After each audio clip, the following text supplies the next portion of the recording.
It's wet. We've all had lots of meetings recently, including a very lengthy one on Monday, very good one, but a very lengthy one on Monday. So if we're all set, we're all okay running. Yeah, lovely. Okay, we'll make a start. So I just wanted to confirm first of all that people are happy for me to chair as one of the two scrutiny chairs. Any objections, shout now, otherwise we'll proceed on that basis. Yep, great, lovely, thank you very much.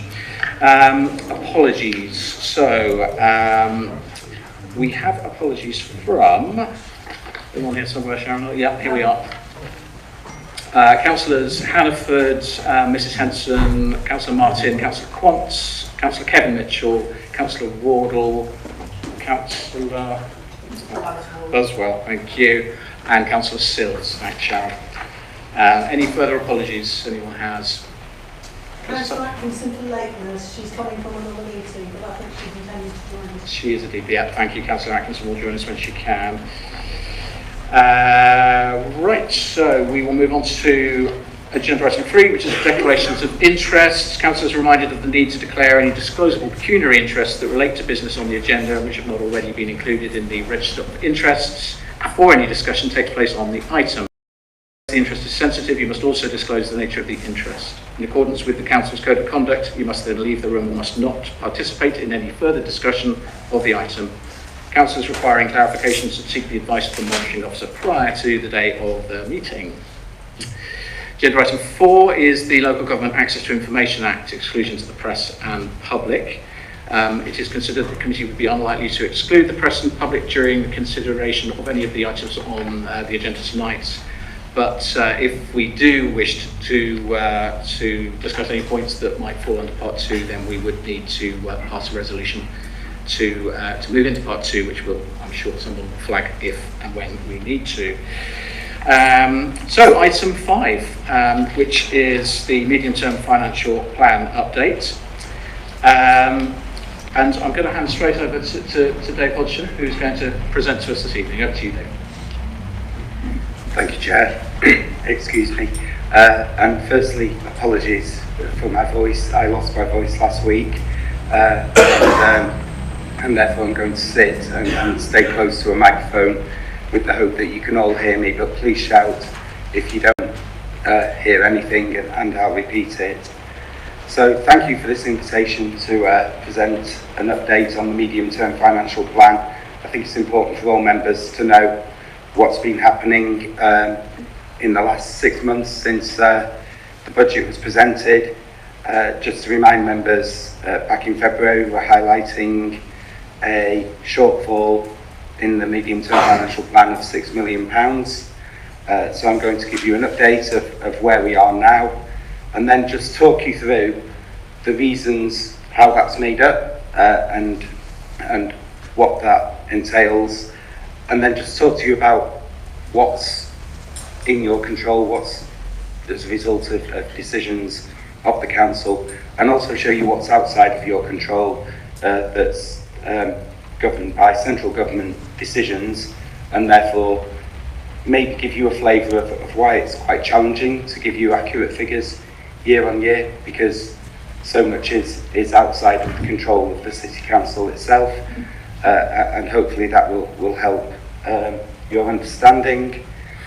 I also then want to just give you an indication, and it is an indication, of the areas that the management team and executive have been looking at in order to address the shortfall that we currently face.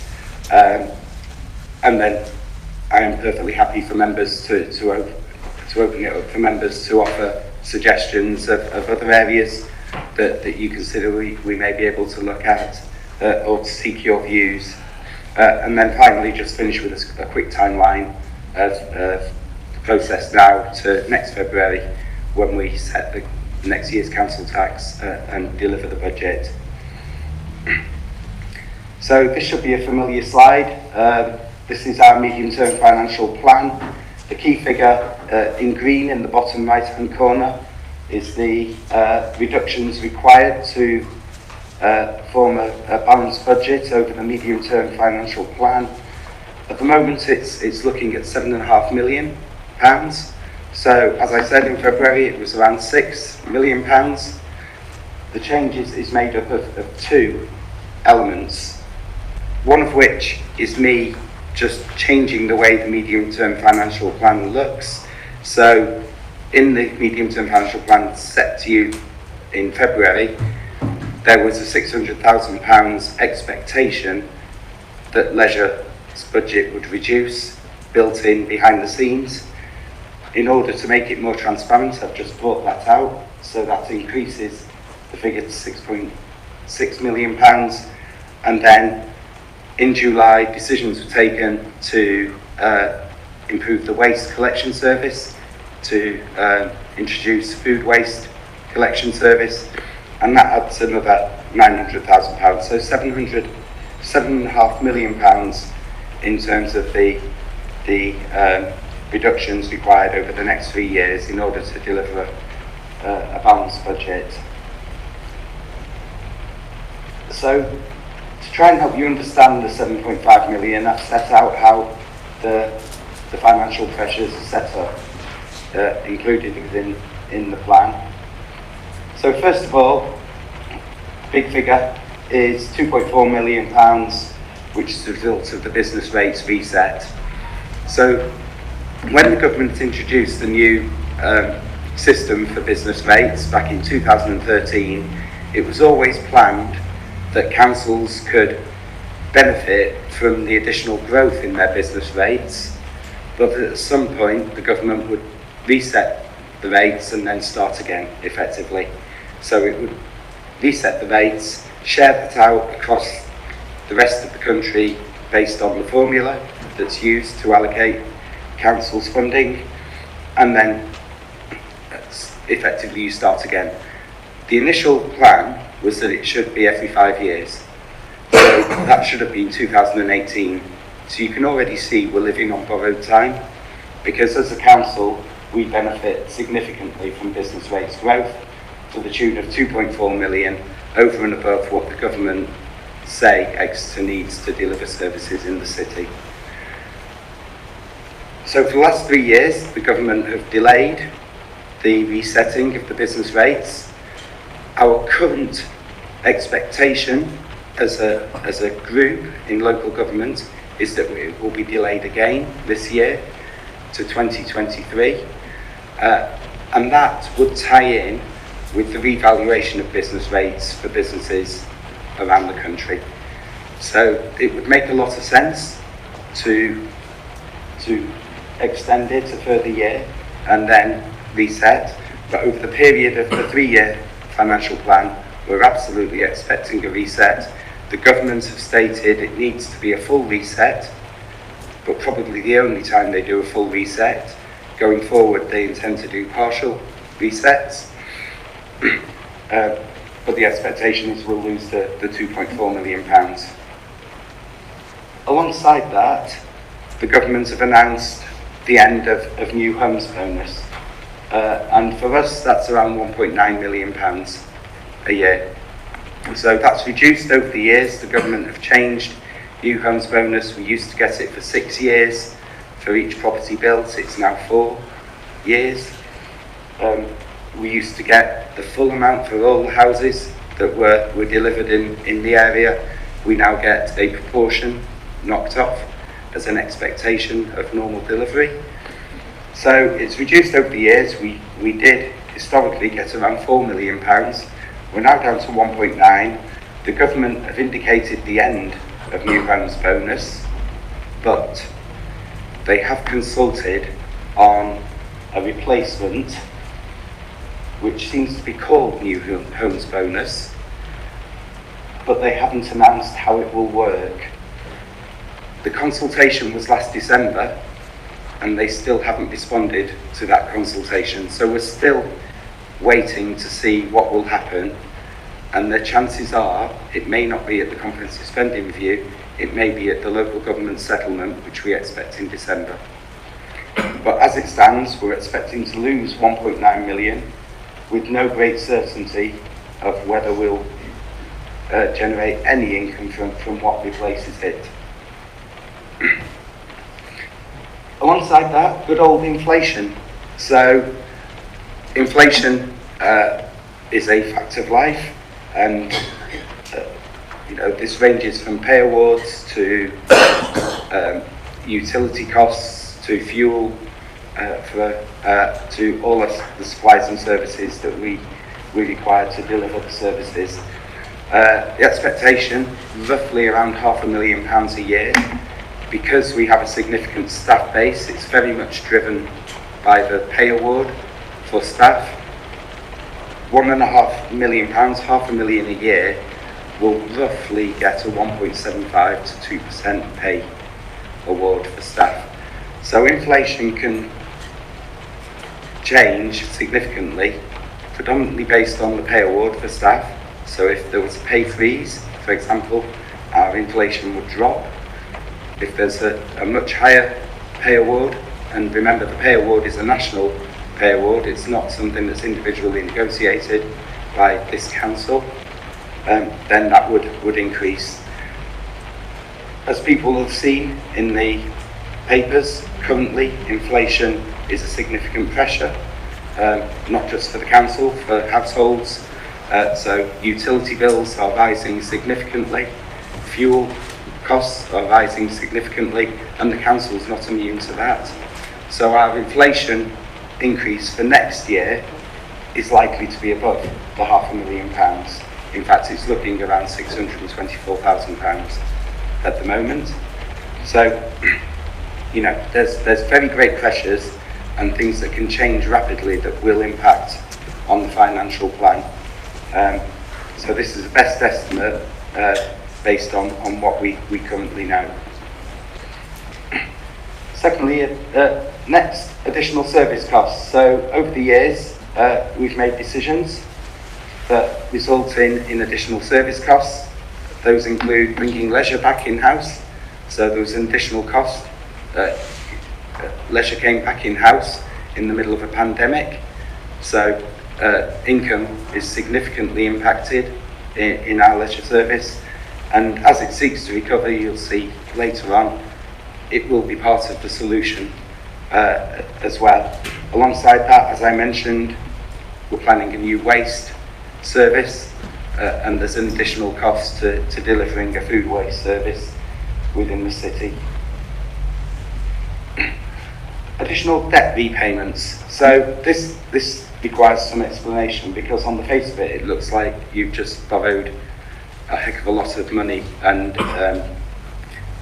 we're planning to increase over 3 years.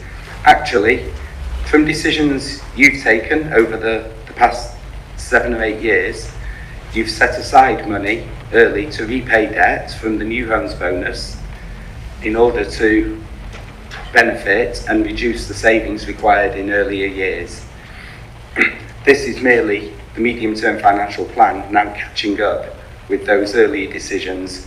So what you've done is had the benefit of not having to reduce services in previous years when you would have had to, but now we do have to face up to it. So it's not a case that I've just gone out and borrowed a lot of money and you've suddenly got to repay it. This is something that's built up over a number of years through decisions we've taken to help. So it covers borrowing back to 2010 even, that we've repaid, and then we're going to start repaying. The positive thing that I can draw your attention to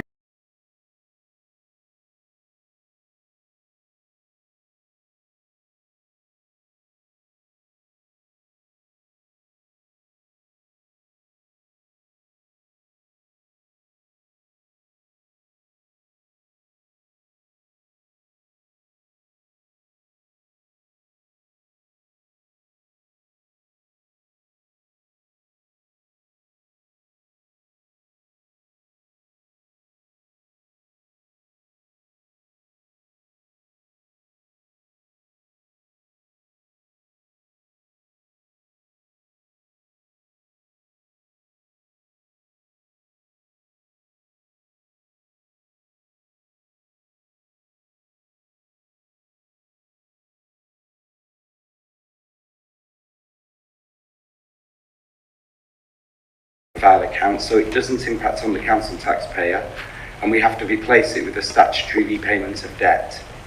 So, as a council, we always try to, or we always do, match our repayments of debt to the useful life of the asset. So as a result of that, we do not borrow to purchase IT equipment, to purchase vehicles, to purchase play area equipment, because those are fairly short dated assets, and you absolutely do not want those to be repaid over a longer time. There's no point in having borrowing outstanding in 25 years for something that you used up in 5 years. So we absolutely do not borrow for things like that. We only borrow to enhance or build new properties. So all our borrowing is based on properties that will be there for future generations to use as well. I think it's important that you know that. And then finally, a piece of good news. So in the medium-term financial plan, you do get some additional income, predominantly from council tax. So we have an expectation of increases in council tax. There's also an expectation that even though business rates will drop by 2.4 million, the base collection of business rates that we are able to receive will increase by inflation year on year. And therefore that's built in to the medium-term financial plan. And of course we will get our share of the benefit of the 2.4 million. So when that's redistributed across the whole country, we will get our share. Our share will be around £300,000, because the formula for a district council is much lower. That the vast majority will go to upper tier authorities, but you will get some benefit. So in overall terms, that's how the 7.5 million is made up. So what's a given? So these are things that are either decisions taken by the council or things that will happen and are inevitable. And I'm afraid inflation's inevitable in some shape or form. So there's very little we can do about that. We're fairly confident that your prices will increase year on year, and therefore that's built in. The additional service pressures, you have council resolutions to deliver an in-house leisure service.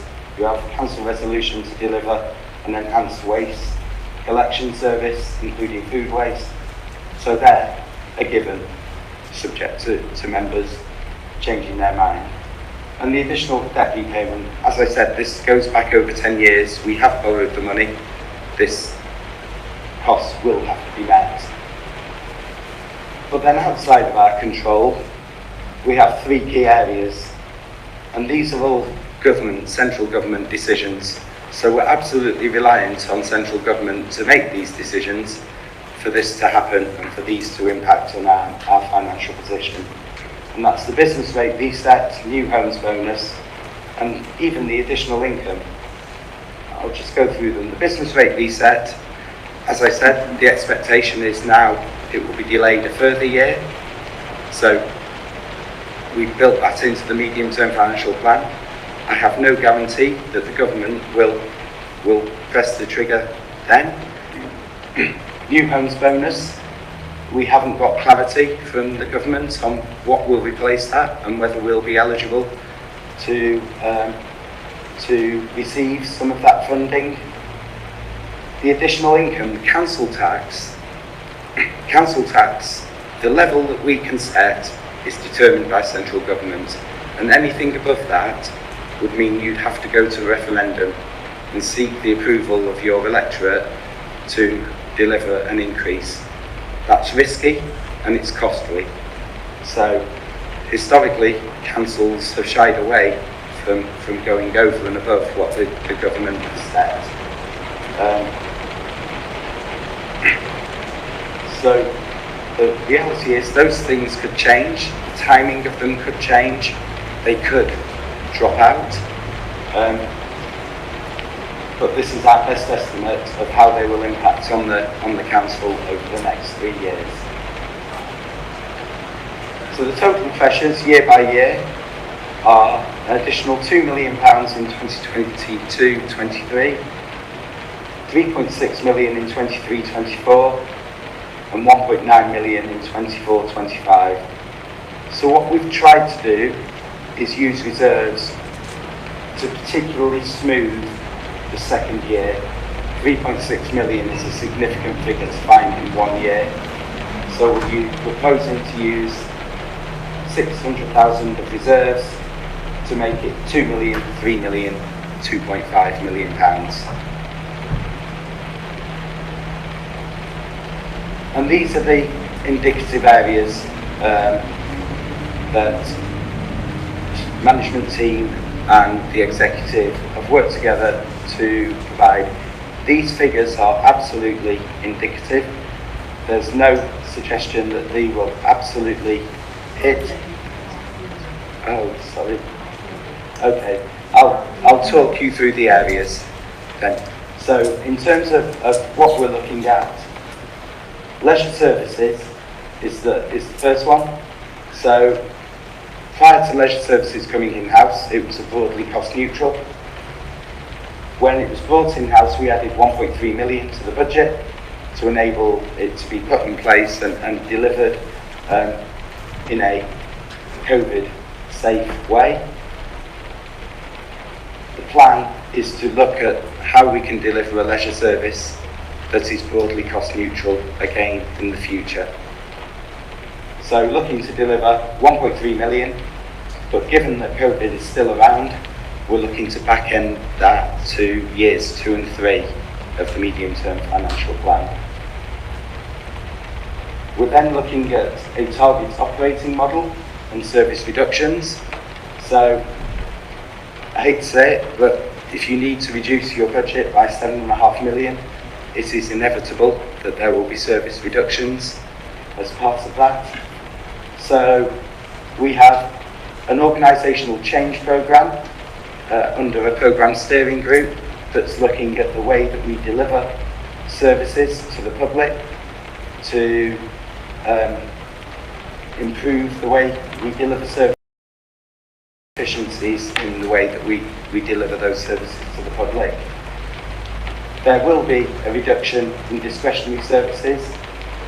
There will have to be changes to statutory services, so you can't stop them, but you can think about the way you deliver statutory services. There will be changes to support services, a contribution from planning. Planning separated out. Planning is a funny service in that the government have provided us with additional funding, so additional fees that we could charge on the proviso that all those fees were used to improve the planning service. So planning is kind of separate to the rest of your statutory functions in that it has this additional requirement on top, that it has to use the additional funds that it was given to provide an enhanced planning service. So we're going to look at planning, but very much mindful of our obligations that we've signed up to with the government. And then potentially changes to the operating model, management structure of the council in order to deliver. Now the indicative figure put against that overall programme is £3.35 million, of which 1.3 million would be next year, 1.45 the year after, and 600,000 the final year. Next on, as we have done in the past, we will try and do some things using technical accounting to offset some of the reductions required. So what we're going to look at is the way that we recharge funds from the general fund to a number of services that we provide that are self-contained through legislation. So for example, we provide a housing revenue account for our council housing, we provide licensing, we provide building control, we provide land charges. All of those, any surplus that we generate in those services can only be used for that service. So We can make millions of pounds, but we can only reinvest it in those services. But it's reasonable for the general fund to provide services to those areas and to recharge them a fair price. So we're reviewing the recharges that we do and looking to deliver around £100,000. That is a figure that it will be what it will be, because we can't just charge the HRA for services to whatever level we want. It has to be justifiable and reasonable. So absolutely will be checked and monitored, and my head is on that. In terms of corporate property, we're looking at a range of potential asset disposals and management. As you're all aware, the way the capital programme works, if we sell an asset, it generates a capital receipt. We can only use capital receipts for one of two things. We can either build more assets or we can repay debt. That's all we can do with it. However, we do have a fleet lease at the moment, so we lease all our vehicles, our refuse collection vehicles, our parks vehicles are leased, and at the moment that's a revenue cost. Because of a change in accounting standards, we can capitalise an element of that fleet lease, and that's what we're proposing to do and fund it through the capital receipts. And then again in corporate property, we're looking at potential for either additional income or a review of our asset maintenance programme. That's not just cutting the asset maintenance programme, there is method behind that. We're investing £37 million in enhancing our assets over the next 3 to 5 years.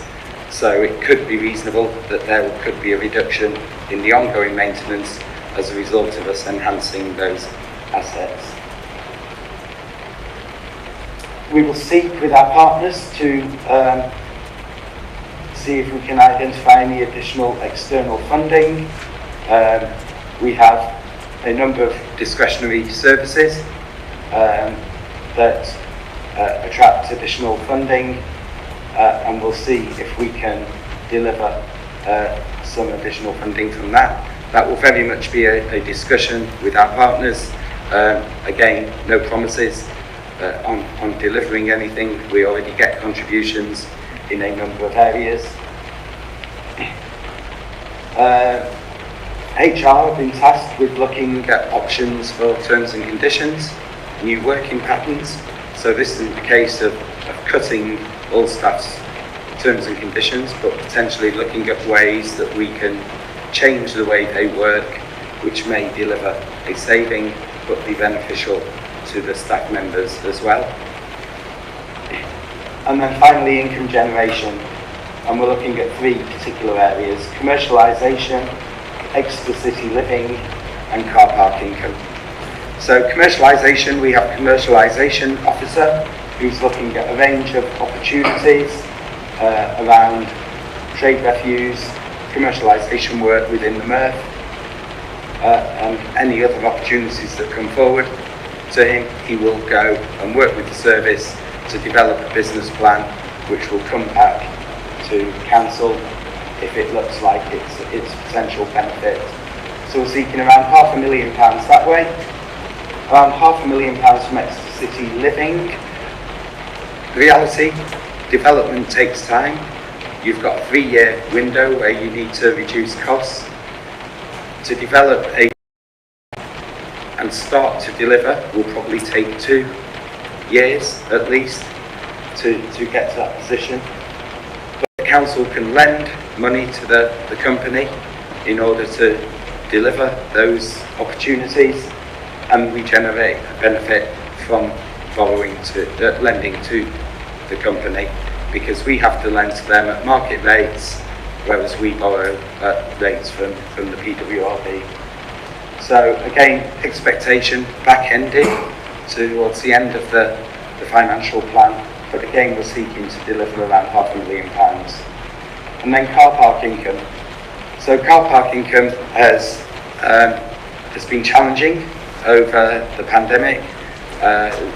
car park income dropped significantly, particularly in the lockdowns, and it's not quite getting back to the levels it was pre-pandemic. So at the moment we're running at around 80% of our existing budget in terms of car park income. So the expectation is that we can't drive that too fast, apologies for the pun, and any likely benefit has to be considered in line with your net zero ambitions and linking that to how you want car parking to be addressed going forward. But the expectation is it could deliver around £500,000 in the second and third year of the financial plan. So that totals your £7.5 million. The one that's highlighted, you might be able to see that one's highlighted in grey, is the asset disposal and management. And I'm pleased to say that's been delivered. So you will absolutely have that's banked for next year. So £500,000 towards your £2 million. We can deliver that with existing capital receipts that we already have available. And then just finally the timeline. So the next big date for us accountants is the comprehensive spending review on October the 27th, when the departments, central government departments, will get their indicative figures. The governments are intending, they have said, to provide 3-year figures to the departments to enable them to go to the end of this Parliament. It remains to be seen, given the uncertainties around business rates, whether, let me get this right, DLUHC pass that on to local government in the settlement that we receive. Hopefully they will. It's a far easier process to provide a medium-term financial plan and give you clarity over what you need to do over the next 3 years when we have a clearer indication, but I cannot be certain of that at this moment in time. Then in early November, we'll finalise the proposed reductions for 22-23. So that's the key thing. In February, you have to deliver a balanced budget. You have to set the council tax for next year. In order to do that, we need the reductions so that the accountants can get on in November and December with delivering the detailed budget setting process. In December, we'll get the local government settlement, hopefully. We really hope that will be the case. It has very, very rarely fallen into January. It has fallen towards Christmas Eve in the past, but we should get an indication of our funding arrangements and the government's arrangements for council tax, etc. At the same time. We should also get clarity about new homes bonus, hopefully for the long term. In the worst case, for next year, we will get some clarity. Then in January, we'll do the informal presentation of the budget to all members, so you're all welcome to attend. The budget strategy and one to programme approval is intended to go to the executive and onto full council for approval.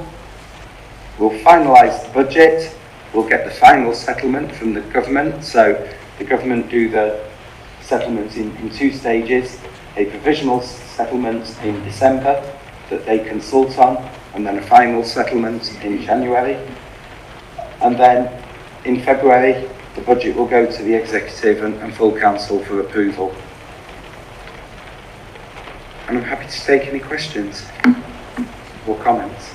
Well, Dave, thank you very much indeed. I don't know about anybody else, but I found that really helpful. Very clear walk through the breakdown. So thank you very, very much. I hope there are questions and comments, and this is your opportunity. This is a scrutiny meeting, so this is particularly for backbench councillors an opportunity to ask questions, really scrutinise this, and to raise recommendations as well. Councillor Atkinson. If there was a comprehensive spending, this is based on the worst case scenario, or it could be a worse case scenario. Do you have any intelligence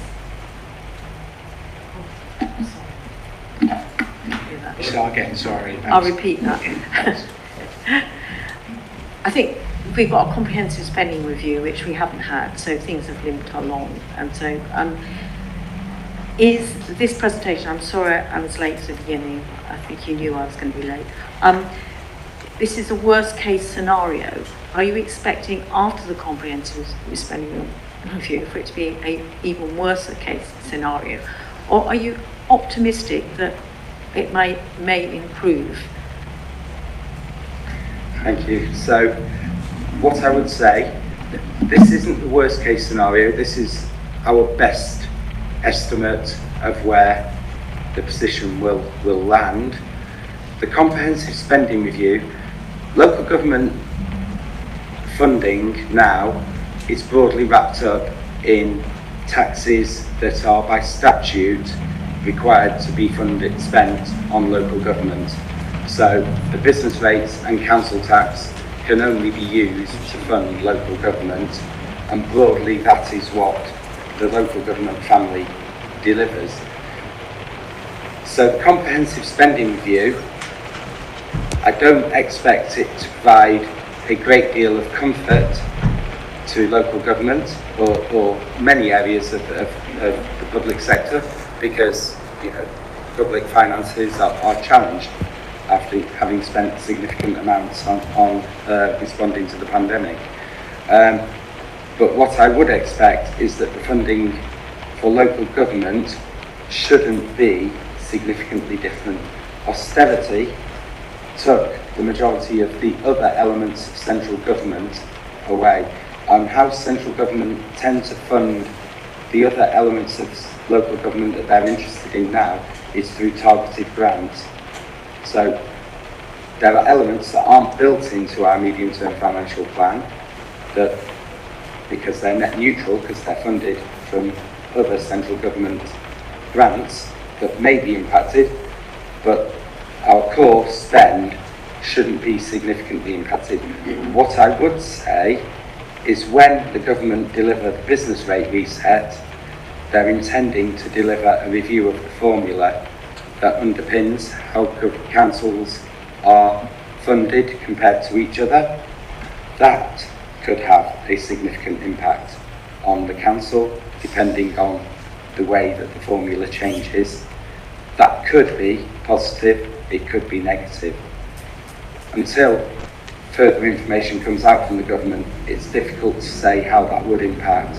So the formula funding review in itself, no changes have been made, better or worse, to the funding that we receive. The only thing that we know is that they want to reset the business rates, and that currently we collect 2.4 million more than our baseline figure. So has that answered your question? Hopefully, I'm not expecting it to be dramatically worse, but I'm not expecting it to be better. Thank you. That answers one of my questions as well, which is around the business rates reset and the formula and why it was necessarily going to be worse. So in fact, it could be positive. So absolutely, the formula could be positive. It could be negative. So there's a range of formulas. So a basic one is population, and population is population. But there are elements in there, and a good example of an area of risk for us is that part of the formula is based on day visitors. At the moment, the government consulted on ending that as one of the formula. That would not be good for Exeter if that came in. So there are risks in the formula changing that could.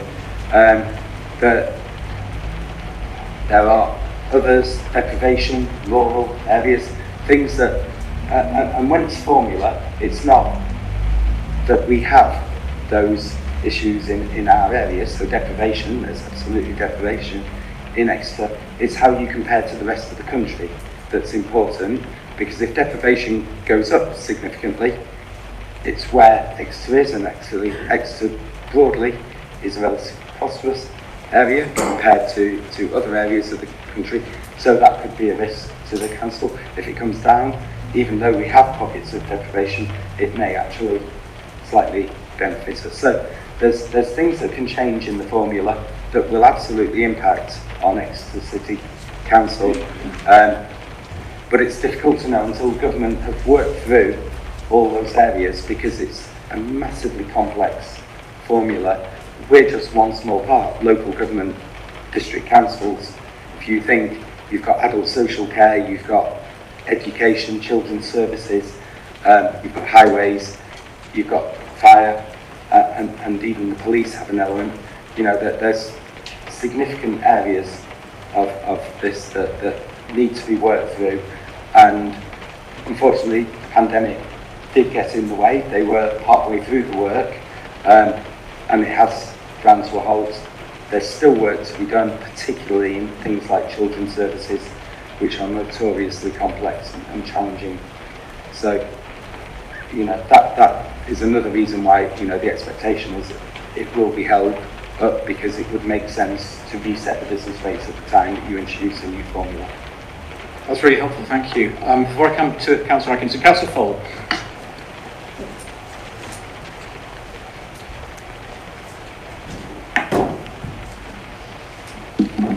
Thank you, Chair. Dave, I'm reminded of that TV quiz programme where, I think it was Bruce Forsyth, where they used to hold up the cards and the audience would scream to the contestant, should it be higher or lower, the figure. We seem to play this game every month, but we don't use the lower side of it. So I was having sleepless nights about 6 months ago, so I thought, oh my God, we're going to find £6 million. And then that sort of went to 6.2 to 6.9, and then we had a meeting to call it around 7 million. And of course, now we're talking 7.5 million. When does the bar drop? When we sort of suck in the breath and say, that's the figure.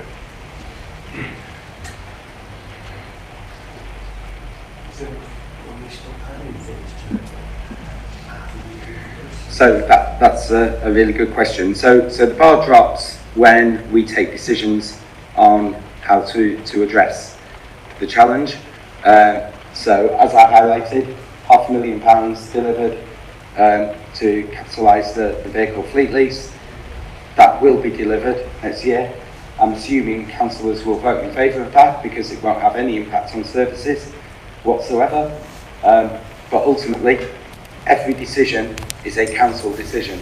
So full council have to take that decision in order to balance the budget, because as officers we have no legal powers to make changes to your financial decisions that you've taken. So absolutely everything will come to council to be approved or otherwise, and at that point then you will hit the process. Every year you have had to identify reductions since probably 2008. In every year there have been reductions. Sometimes we've been able to manage it through changes in the way that we account for things. Sometimes they've been completely painless changes. Other times you have had to make some tough decisions. You have been through this before a number of times, and you have always come up with the solutions to deliver a balanced budget. So absolutely you will get proposals, you will consider them, you will make changes, I have no doubt, and then you will put forward a set of solutions that will deliver a balanced budget. Thank you. Before I come back to Councillor Atkinson, anybody who hasn't raised a hand yet? Councillor Branston. Thank you, Dave. You made reference to the planning department, and I wonder what effect that's going to have, the changes on that department, because I know that they're currently under pressure to staff on. So it's just one area out of a whole range under one whole programme that's looking at the whole of the way we provide services. So it may or may not end up with something happening within the planning service. It's absolutely, as I said at the start, they're indicative figures, so please don't go away thinking there is definitely going to be a reduction in the planning service. That is absolutely not the case as we sit here tonight. It's an area that will be looked through and worked through alongside all the other services that we provide to determine whether there are efficiencies that can be delivered within that service. It is absolutely a statutory service that we have to deliver, so you will not get a proposal telling you to cut. You will have to meet your obligations to deliver a planning service. So don't worry about particular services at this moment in time. It's an indicative figure that will be worked through alongside the rest of the council services. I'll come back to Councillor Atkinson. Thank you. Thank you. A very appropriate photograph, destroying angel, the most poisonous mushroom in the country. One bite and you're dead. It feels like we've got a bit of a poison chalice here ahead of us. In your sensitivity analysis, is the inflation built on 4%, which I understand is the Bank of England's rate? And also, does it take into account any increase in council tax we may get from any of the new developments, either at Exeter Junction, Belmont Road, or Alphington, or is that kind of cost neutral? Because obviously we have to extend, collection services, etc., in those areas. So that's a really good point, both points.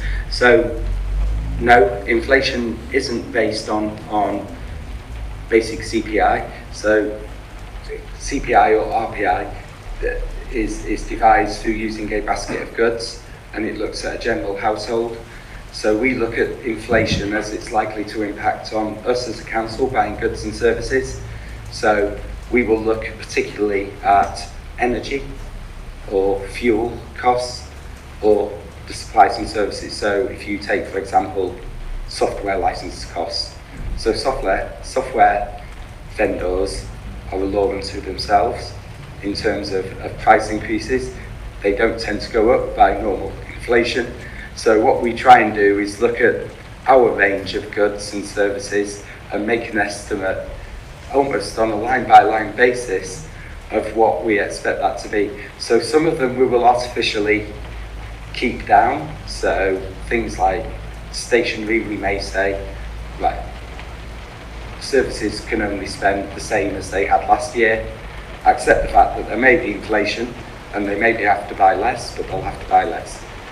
But in other areas where we know it's unavoidable, so I'll take utilities because that's a really good example, and it's going to be a significant figure next year. So in terms of utilities, we will go out to the market. We have to tender as a public authority for our gas and electricity supply.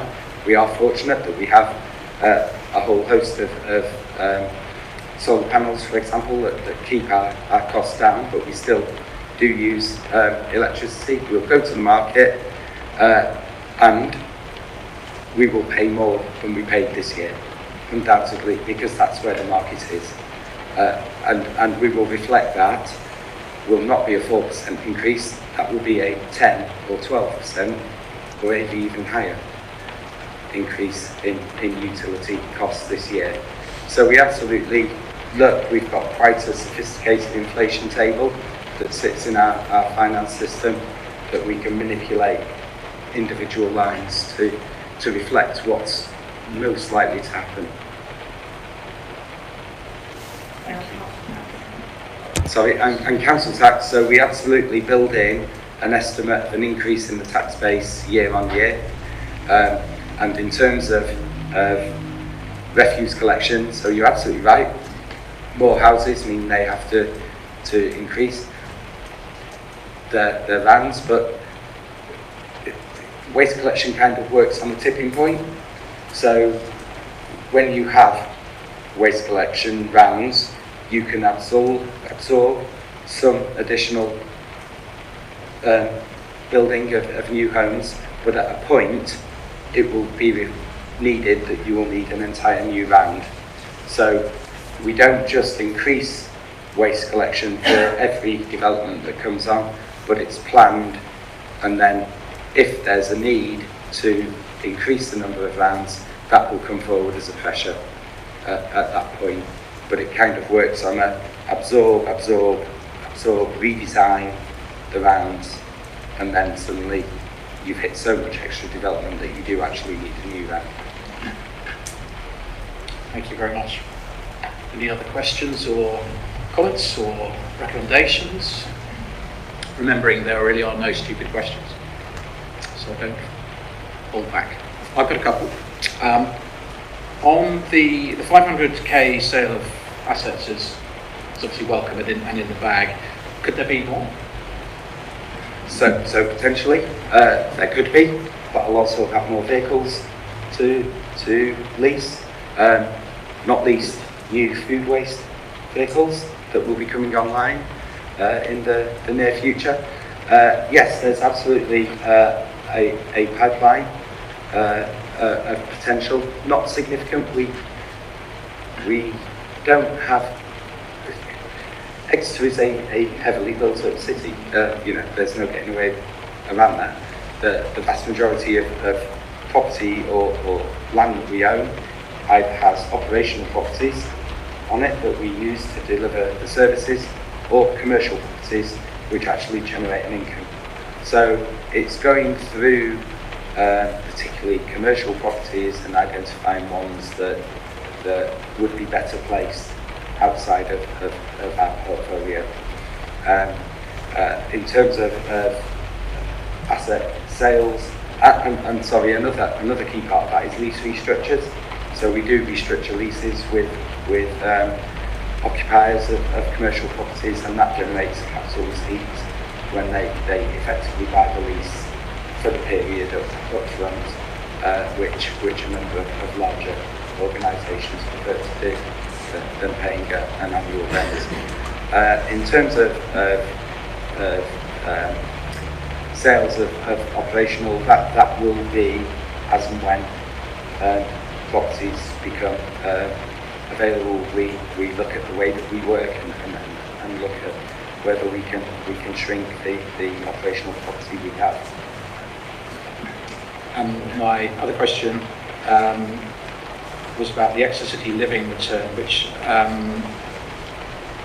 again, that's obviously, is that a fairly conservative figure, or is that realistic? And is there a longer term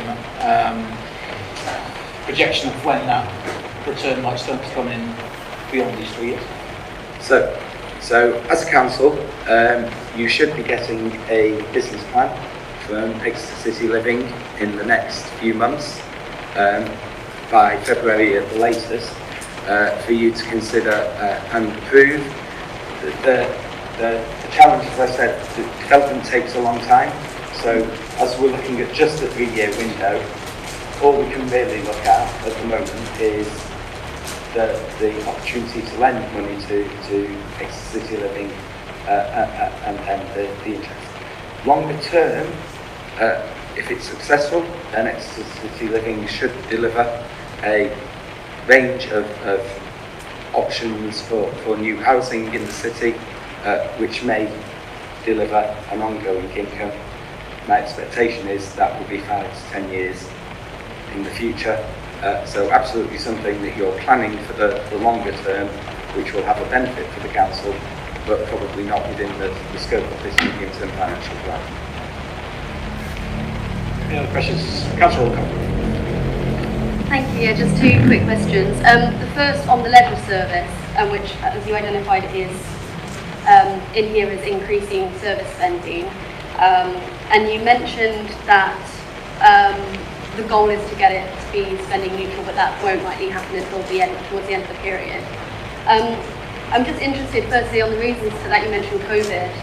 Are there any other? Is there any? Yeah, I'm interested in why it might take that long for it to get to that point. And secondly, when it was decided to bring it in-house, was the vision for it to just become neutral, or was there a goal to have it be an income generating service? So that's again a really good question. So in terms of leisure, when it came in-house because COVID happened, and we were we were in the middle of a tender for a new operator for leisure, and they all pulled out because of the uncertainties of trying to run a leisure service in the pandemic. And I think it's been well documented in the press how challenging COVID has been for the leisure sector, not just in local government, but across the the whole of the market. So it came in out of necessity, really, but also, you know, as a political group, you were in favour of having an internal leisure policy, so the policy is to keep it in-house and not to hold on to it and then look to cut out again. So in bringing it in-house, that added a range of additional costs that you don't have from an outsourced leisure service. So it was always going to be, initially, even if you kept the income the same, it would always cost more, because two key things. One, as Legacy Leisure, it was a charity, so it got business rate relief. It no longer gets business rate relief. As a council, you're not allowed to provide business rate relief to yourself. It's illegal. So that's immediately an additional cost to the council. And secondly, transferring the staff onto council terms and conditions. We tend to pay better than the private sector. We have a better pension scheme, so that increased the cost. So built into making the decision to bring leisure in-house, which was necessitated by COVID, was an increased cost base. So it will now take time to understand the market, because we're still in a catch-up period where leisure is coming back slowly after the pandemic. There will be absolute bumps in the road. The government have already suggested this will be a challenging winter with COVID and flu and other respiratory illnesses. So there's undoubtedly going to be challenges in the road ahead.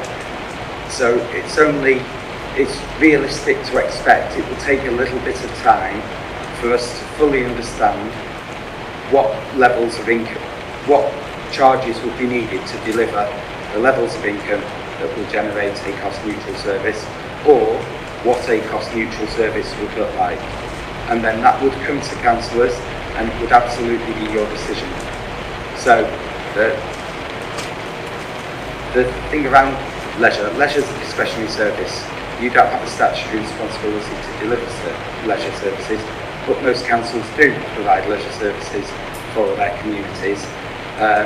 And therefore the aspiration would be to deliver that from the income it generates, because it's not something that's built into the formula, it's not something that you're expected to deliver, and therefore it's not part of the funding that we receive from business rates or council tax. So that's the aspiration. A report will absolutely come to council, and council will consider the implications of what it would take to deliver, and will say yes or will say no.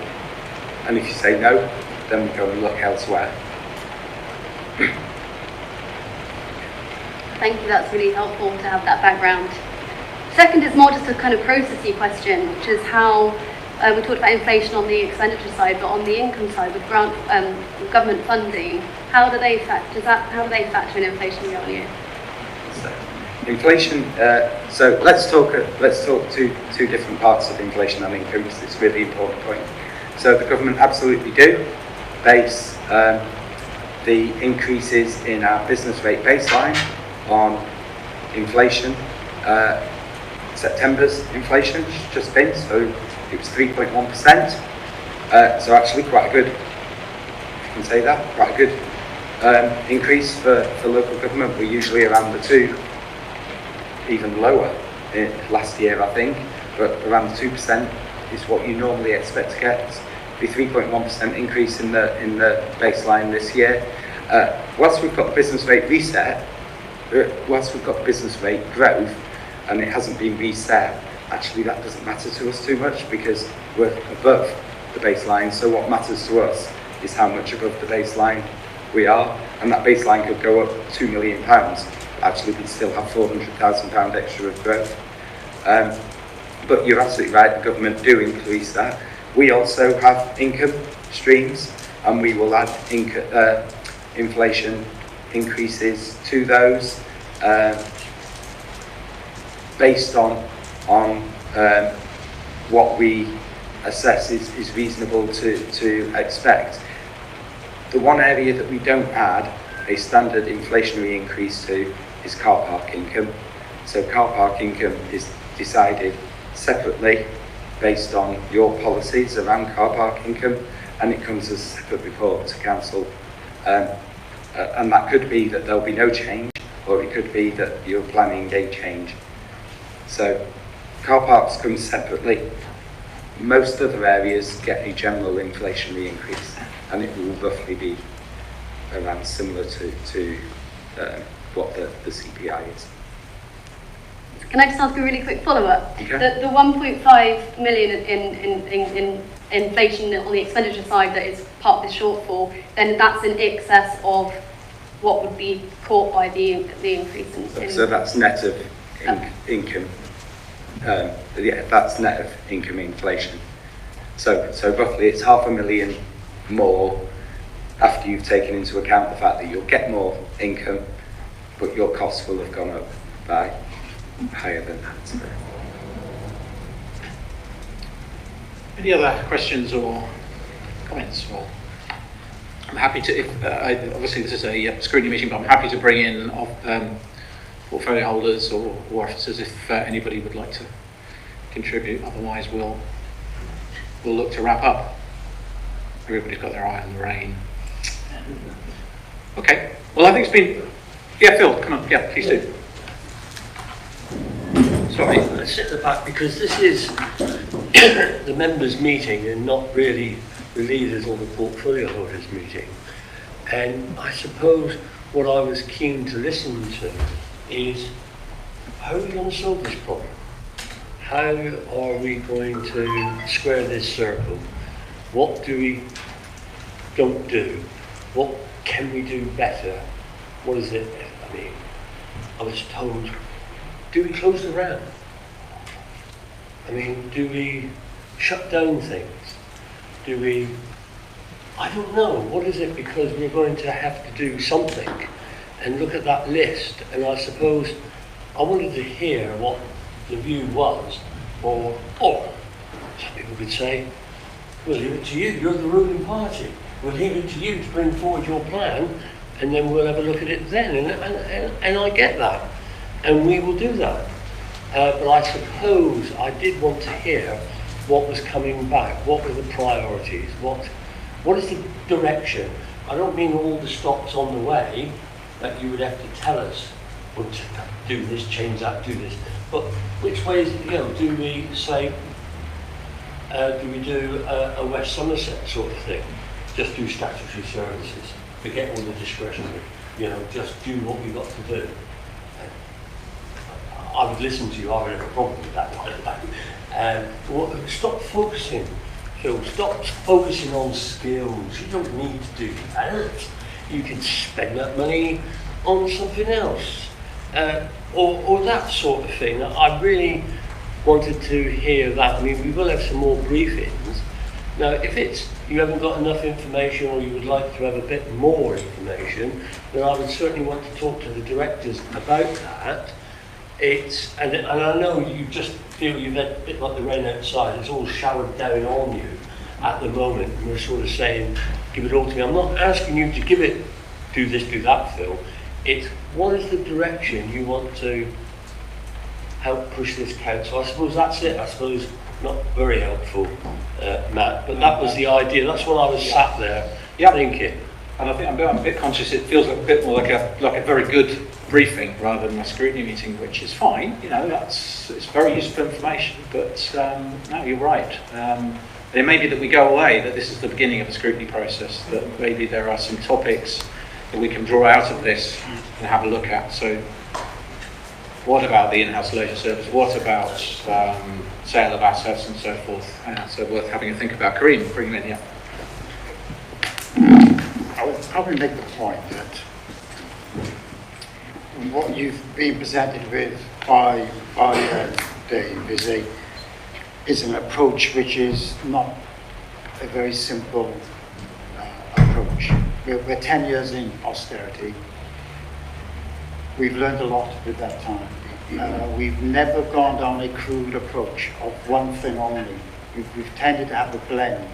We've recognized there's an element of efficiency that we have to do every year, and we've been very diligent about that.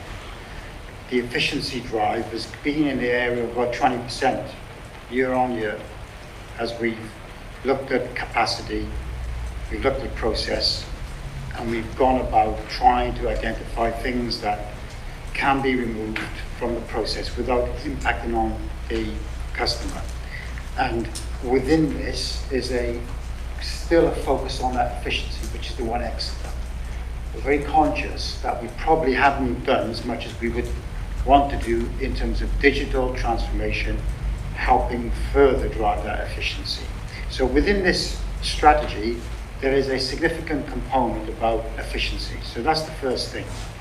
You may all think we could go more or less, but we've done a judgment here that says efficiency in that sort of at that scale is something that we think can be delivered and hopefully will not adversely affect the way residents experience services.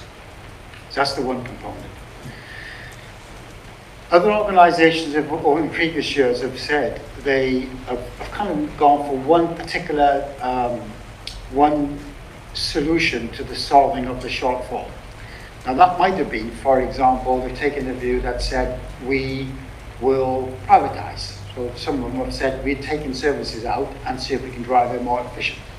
Some councils said we disinvest in our assets, so effectively taking assets out of local authority control, handing them over to the voluntary sectors and others who then have the burden of running facilities. And some authorities have done that many years ago.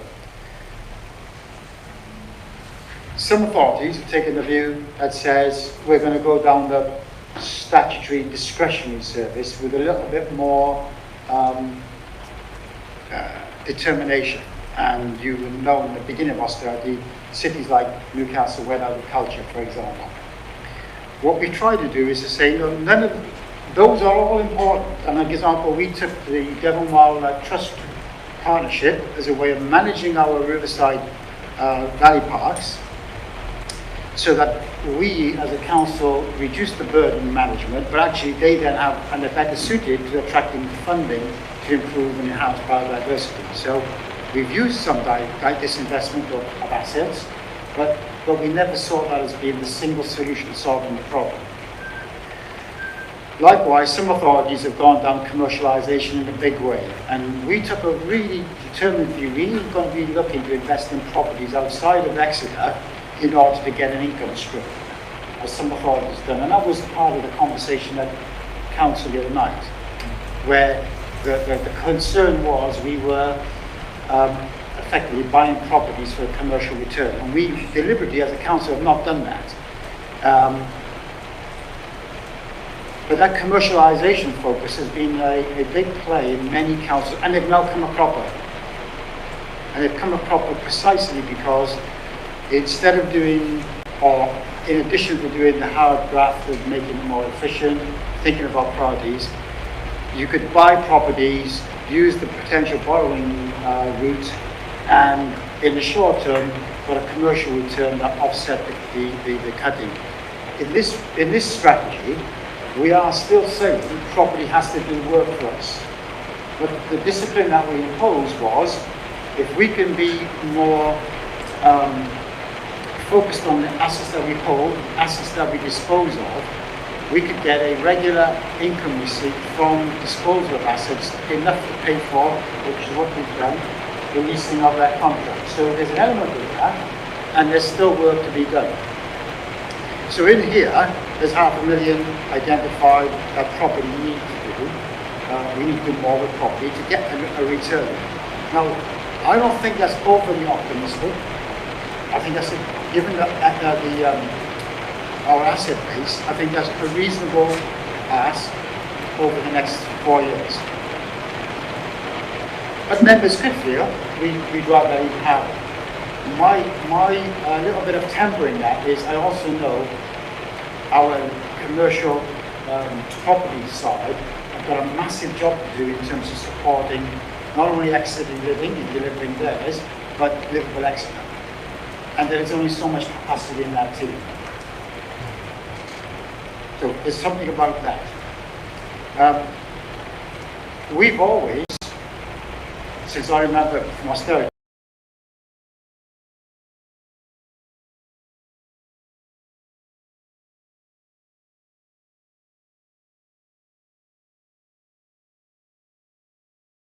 And the one Exeter will look at that staffing level. We'll look at that. And the level of which we've aimed at is, I think, one that is sensitive to the way in which the organisation traditionally has had a churn of staff. And so, in a natural churn of staff in the organisation, there is opportunities for us to say, we no longer want to fill that post, we'll hold that post. As opposed to what I've seen in other organisations where the budget requirement is met, organisations have basically said, we have no choice, we're going to cut the organisation by X, and then the staffing numbers that follows is accordingly. This is not a budget about that. This is about a sensible way of responding to the need, but on a time scale which allows us to make some decision about what posts we fill, what we don't. You've got an approach here which says income is a part of the solution, but it's too uncertain in the short term, but in the longer term, you can take a view about the parking tariff structure and also the commercialization opportunities. But be wary, if we bank on that in the beginning of the financial term and then don't realise it, we'll have to take very difficult decisions at pace about reducing. So you could do that. You could challenge me and say, yeah, you're being too cautious, that car parking should be priced higher, or our officers working on commercialisation should be more ambitious. The point at which we've set it is one which we think is probably achievable.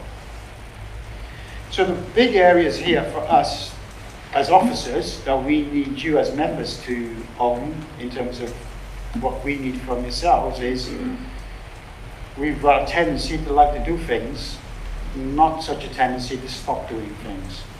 And basic problem is we can be very efficient, but as long as we keep doing things, we ain't going to solve the problem. So the big ask, and this is identified in the section on discretionary services about what can we identify to stop doing, and that's really a big ask. And then I would say to you, we've asked every single service, whether they're statutory or non-statutory, can you rethink the way you do it and do it more effective cost-wise? And nothing is off the table. And so buried within this, under things like the statutory services where you identify the 450,000, that's not to say you stop doing statutory services, it's just saying you do statutory services in one way, how might you do it in another way which gives you a cost saving? So planning is a good example. There's 50 grand there identified for planning. I will tell you, we are struggling capacity for planning. We are. And we've got a massive liberal exit program. However, we don't charge for pre-application fees, for example. We don't do pre-planning agreements with developers where the developers pay for our staff to do the application. You know, actually, other councils have agreements where the developer pays you to guarantee a consultant they bring in to handle the planning application, and you know that's worth £2.5 grand, £3 grand per application. We've never done that, and I don't think you can take things off the table. You need to look at these things, and 50 grand over 4 years for that planning service, which means you might have to decide which of the specialists you've got is ones that we need to keep, or the other way is how creative you in bringing funding in for that. That's what we will do. We will drive it. But if you say to me, no, that's sacrosanct, I say, that's okay, fine. You tell me the other place you want me to find that 50 grand from. And I can keep going through that, but that's the issue. I think it's, have we got, there's 15 streams of work to deliver this for you, not one, 15. Have we got the magnitude? Leisure Services assumes 10,000 members. JP's been told he needs 10,000 members to do that. So when you know what it is, that's it. And then if you can't get 10,000, I'm going to come back to you as members and say, have you got the pricing structure right? Have you got that right? And so forth. And that's what we mean about doing the cost neutral. What I'm saying to anybody is, look, we are happening in Cornwall, there's 4 swimming pools currently out for closure. You're delivering the most energy efficient swimming pool in the country, the best facility for leisure. And if I was the director of leisure being asked to do that, I think that's a pretty good start we're giving him, which is the best in the city centre. Now get that money coming in by getting your membership. So my view is broad strategy. Some of it is going to be very challenging. My personal view is the City Council won't look the same as it did when we've taken this level up. It will look different. The organisation will look different. And that's understandable given what we're having to do. And Dave has been quite sanguine about the whole thing. I'm not sanguine. I'm pessimistic where the government is. I am relieved to hear that they might settle for 3 years. Up until last month, with other chief execs in the country, we were told we might be getting a single-year settlement. The fact that they might go for 3 is better. We used to always have 3 years. 1 year is not really helpful for planning, but that's where we've been. So it's just tough. This is tough.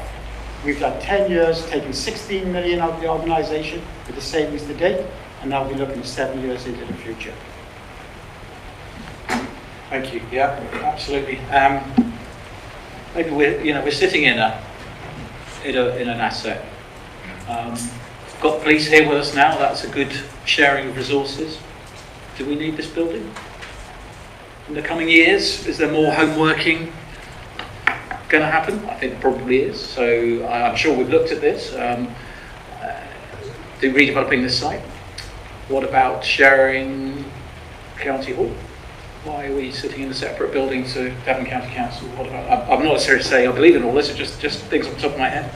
Chair, do you want to respond to that one? Can do. Yeah, please do. So you will all know, as part of our City Point development, we've planned for the re-provision of our space. We took a bold view before COVID that we would come out of the other block. If you go over there now and see all the space that's been occupied, there is continued demand for that. We are rethinking our space requirements, and we are looking at how we provide that on City Point, and plans are on that. The building will be nothing like the building now in size, so you will have saved money on the cost of the building. That's definitely the case. And so I think you're already working on that. Is this within the next 3 years, or is it further down the line? I think if we could do it in 3 years, that'd be great, but that's depending on the deal that we do with the Crown on the other side. Okay. But you're already getting income coming in from those 4 places on the other side. Yeah. Community groups, do they do more with our parks? Should we charge entry for RAM? Just 3 things I've written down. I don't necessarily agree with them, but just to kick those things into the debate. Any other thoughts? Okay, I think there's a lot to take in and perhaps think about, and I think this is an ongoing scrutiny process. I think this is just a start. So and perhaps there wasn't an expectation of us coming to think about way this evening. So, Councillor Atkinson, yeah. I think about 2 years ago we did actually scrutinise on the commercial strategy. And that was 2 years ago, and I think things have moved on. I just wondered to help focus the discussion, and this is all very interesting that Kareem has just said. It might help us to perhaps table a scrutiny of the commercial services that we're doing, because I'm sitting here thinking, God, there must be a way of making money that's legal, decent and honest.